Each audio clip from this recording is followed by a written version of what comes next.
Okay, is there anybody who can sue and get a judicial ruling on whether what FDA did was lawful? And maybe what they did was perfectly lawful, but shouldn't somebody be able to challenge that in court? Who, in your view, who would have standing to bring that suit?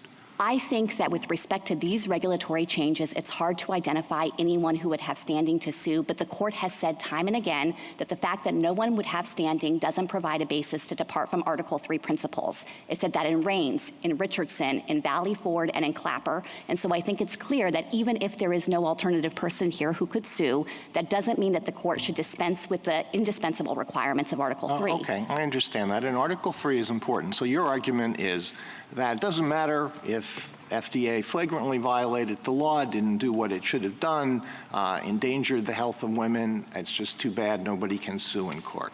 Certainly we think that there's no remedy. The American people have no remedy for that. Well, I think that it would be wrong to suggest that if FDA had made a mistake and a drug were actually producing safety consequences, that there would be nothing to be done. I don't think that these respondents could invoke Article 3 jurisdiction to have the court step in, but FDA takes very seriously its responsibility to ensure the safety of drugs.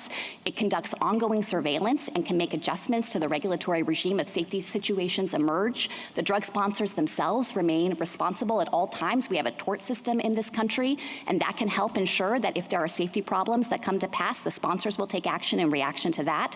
So if the premise here is that unsafe drugs could somehow remain on the market, I think that that's incorrect.